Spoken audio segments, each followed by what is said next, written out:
So now we're going to do this unboxing together.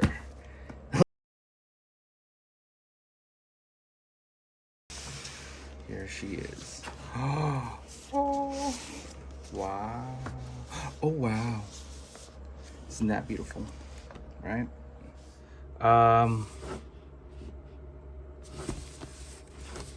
Looks good. That is certainly a box, right? Right? Awesome. Beautiful. PlayStation logo. It's amazing. No, not really amazing. It's whatever. And there she is. Okay.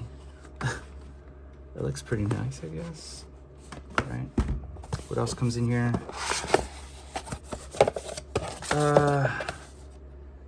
Yeah, instruction manual. That's it. There's nothing else underneath. If you're still here, thank you.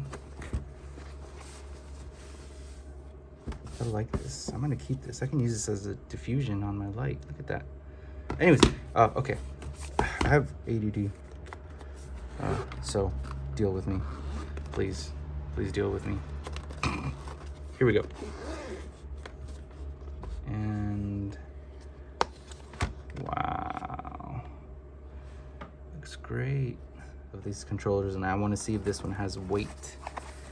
Look at, yeah. It's premium fill. That's amazing. Slip this off.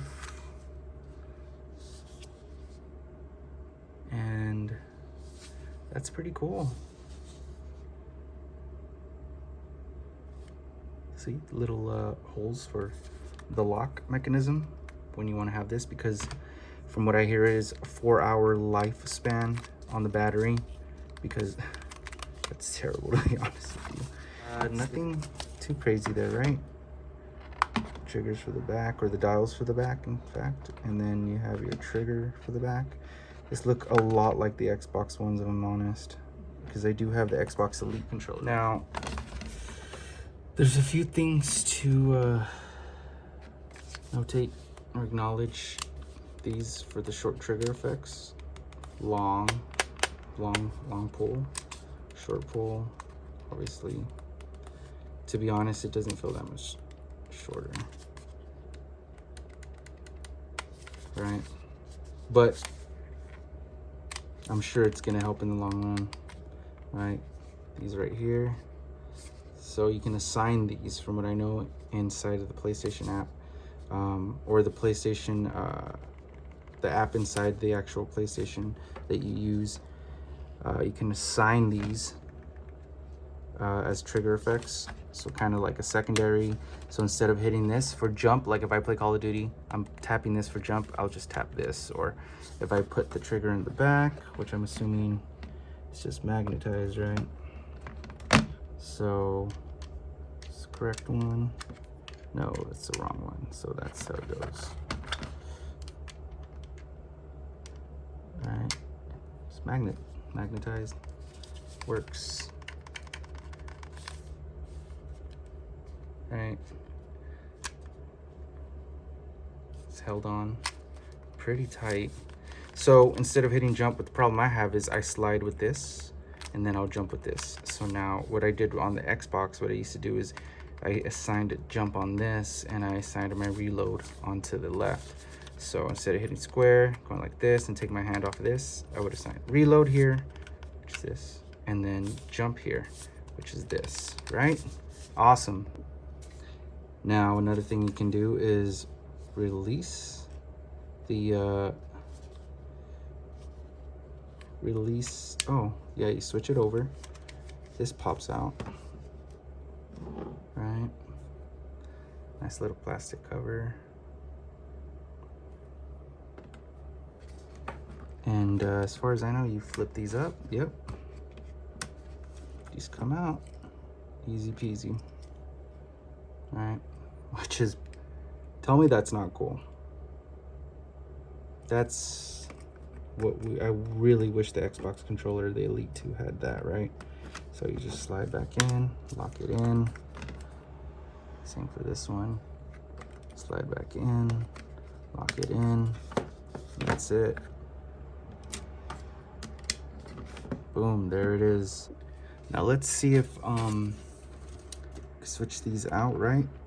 Because that's supposed to be one of the main things. I already popped it off, but let's check it out.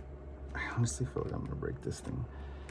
It's not as easy as the Xbox ones. It's actually a snap in. Xbox One is not a snap in, it's a magnetized one. So Xbox is simply pull off, magnetized, pull off, magnetized, which I really like. This one, you have to give it a pull, snaps off, you align it to however it goes, right? Bam, there it is, snaps in. I actually like that. That feels great. It reminds me of a Game Freak. If you ever use those Game Freaks, that's pretty awesome. Now we're gonna connect it to the PlayStation after I try this out, right? So let's do this real quick. You would snap that down, right? Then you would essentially take this off effectively.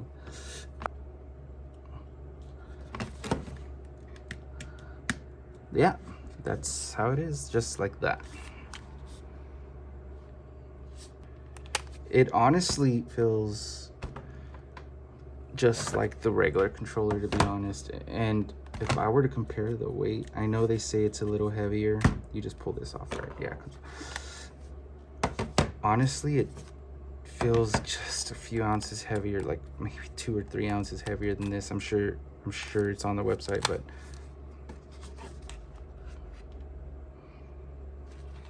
it looks almost identical. Nothing really special about it. $200 for this, right? And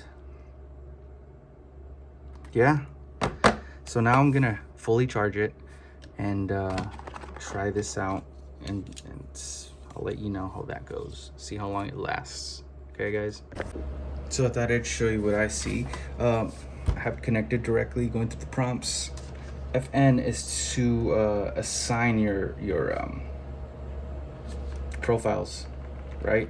So when you press these and you have a profile assigned, say profile 1, profile 2, profile 3, profile 4, so 4 different games, say Call of Duty, Cyberpunk, which I'm playing, God of War, and then Gran Turismo. Those are the 4 main games I'm playing right now.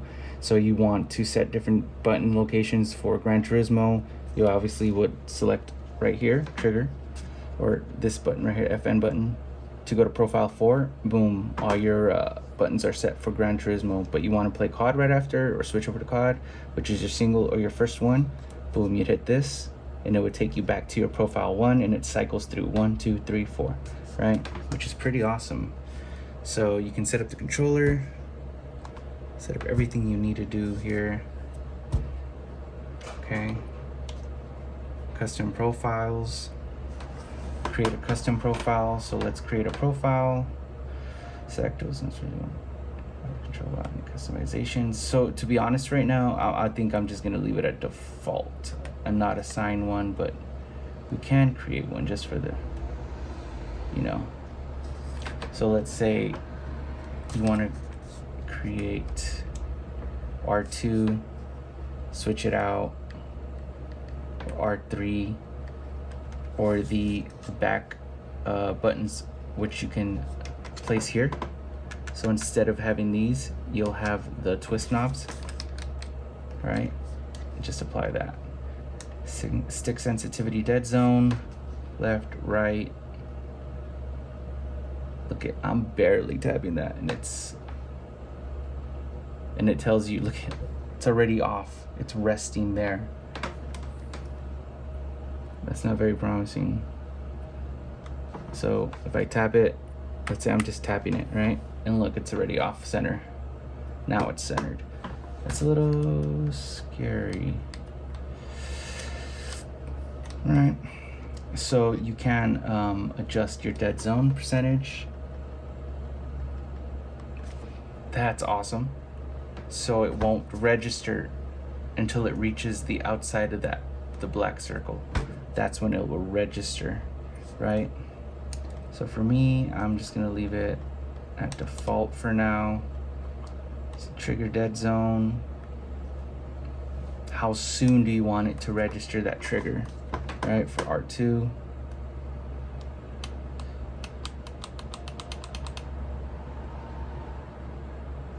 Right, L2.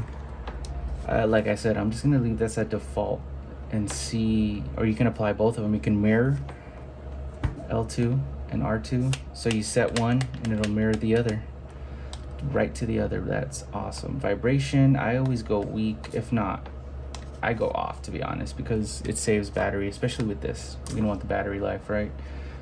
Trigger intensity, that's a cool thing, but I think for like, when I play Call of Duty or anything like that, I don't need it because I know, you know, it kind of throws me off anyways. But if I'm playing like God of War or something that you need feedback, like Gran Turismo, you need some of that feedback when you're driving over certain bumps of the apex, that would be cool. But I'm going to do off for now, right? And that's profile 1, okay?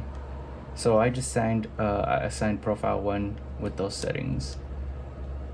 Function menu, display all content, all functions assigned. So it'll show you all your assigned profiles on screen. Brightness for your indicators. Just that, pretty much. These buttons, right? I noticed it doesn't have the LEDs on the side, or it does, but I don't see anything going on there, right? And then make sure your software is up to date, right? Then you can reset it here otherwise. Media, set up media remote. Oh, we don't have that. Other accessories. So that's about it. I'm gonna try it out and see how this goes. Okay, and I'll let you know. I'll show you that as well. So I'm setting it for a match in Call of Duty. Dual. And I'm gonna see how this works, okay? Actually, let me show you real quick how to get to it, because there is no app for it. I was wrong about that. What you're gonna do is you're gonna go to your settings, right? Then you're gonna go to accessories, right? And then it'll be under Dual Sense Edge wireless. And that's as of now. I don't know if that's gonna change, but that's how you get to those menus. So now I have my profile set. You see the menu pop up? I'm holding down on this, and I'm gonna press X, and it selects profile 2. Now I have profile 2 assigned, right? If I'm shooting, and it reloads just like I wanted it on the Xbox. So let me know, are you gonna buy the controller? Put it down in the comments. Is it something that you feel you need? Is it something that you're gonna pass on, or are you gonna wait? And why? Why are you gonna buy it? And why, if you're gonna wait, why are you gonna wait? I'd really like to know, because maybe you're gonna make me rethink this, and maybe I'll just return it or even end up selling it. And yeah, let me know in the comments.